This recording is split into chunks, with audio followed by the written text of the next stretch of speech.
بہت چھوٹے ہیں, کسی کے بہت اچھے ہیں, کوئی بولتے ہوئے اٹک رہا ہے, کسی نے اگر کچھ نہیں سمجھ میں آیا تو دیش کا نقشہ یا جھنڈے کا نقشہ ساتھ میں لے کر اپنا فوٹو نکال دیا ہے. یہ سب مبارکباد کے مستحق ہے کہ ہم سب یہ بتا رہے ہیں کہ ہمارا اس دیش کے ساتھ بڑا تعلق ہے.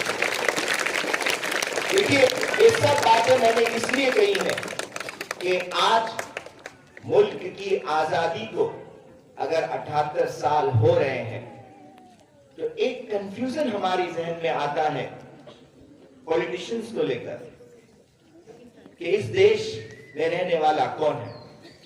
تو اس دیش میں رہنے والا ہر وہ شخص ہے جو اس دیش سے محبت کرتا ہے. یہاں پر ہماری اس دیش کے ساتھ محبت ہی یہ بات بتاتی ہے کہ ہم اس دیش کے واسی ہیں, اور یہاں اس دیش کی زمین پر ہر ایک کا حق ہے, چاہے وہ ہندو ہو, مسلمان ہو, سکھ ہو, عیسائی ہو. جس نے اس دیش کے لیے قربانی دی ہے وہ اس دیش کا واسی ہے اور اس دیش کی ترقی کے لیے سوچتا ہے, سوچتا رہے گا انشاءاللہ. میں آخر میں ایک ہی بات آپ حضرات سے کہوں گا کہ جیسے ہمارے آکاش سر نے بات بتائی ہے کہ آپ کو اپنی طبیعت کا خیال رکھتے ہوئے اپنے شوق کے اعتبار سے پڑھائی میں بھی آگے جانا ہے اور فزیکل ایکٹیویٹیز میں بھی آگے رہنا ہے. ابھی ضرورت یہ ہے کہ اس دھرتی کے ساتھ ہمارا رشتہ جڑ جائے. میں یہ اس لیے کہہ رہا ہوں کہ ہم اکثر آج کل فلیٹ میں, بلڈنگز میں رہتے ہیں تو ہم کپڑے میلے نہیں کر پاتے ہیں, ہم کھیل کود میں نہیں جا پاتے ہیں.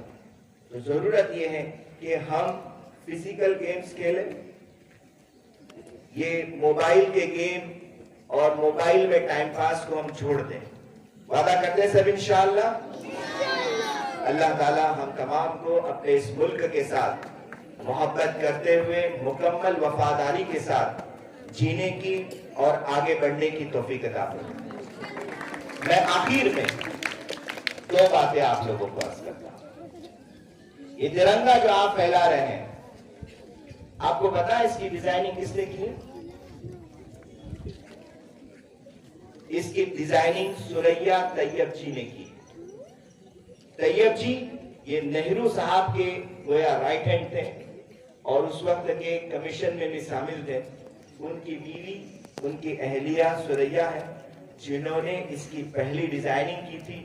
اور جب ہمارا ملک آزاد ہو کر اپنی آزادی منانے جا رہا تھا اس وقت نہرو جی کے جو گاڑی پر پہلا فلیگ تھا وہ سریا طیب جی کے ہاتھوں سے تیار کیا ہوا تھا. میں یہ اس لیے نہیں بتا رہا ہوں کہ یہاں پر مجھے مسلم کمیونٹی کے بارے میں ہی کچھ کہنا ہے, بلکہ مجھے یہ بات آپ لوگوں کے ذہنوں سے ختم کر دینا ہے جو غلط بات میڈیا میں پھیلائی جاتی ہے کہ ہمارا بلیدان کچھ بھی نہیں ہے. ہم نے آزادی کی شروعات ہم نے کی ہے. ریشمی رومال تحریک آپ سرچ کر دیجئے, یہ تحریک علماء دیوبند کی طرف سے شروع ہوئی. جمعیت علماء ہند کا قیام صرف اور صرف اسی دیش کی آزادی کے لیے ہوا اور اس ملک کی آزادی کے لیے جہاد کا فتویٰ علماء دیوبند نے کیا.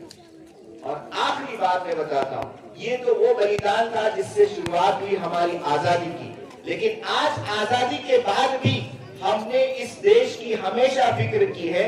اس لیے آپ جانتے ہیں کہ میزائل کس نے تیار کیا؟ بولو زور سے,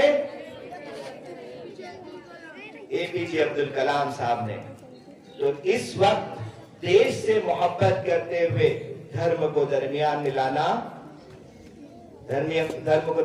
لانا نہیں ہے, بلکہ ہم کو اپنے اس دیش سے محبت رکھتے ہوئے آگے بڑھنا ہے. اللہ تعالی ہم تمام کو ملک سے محبت کرتے ہوئے ملک کی ترقی کے لیے کام کرنے کی توفیق عطا فرمائے. وآخر دعوانا الحمدللہ رب العالمین.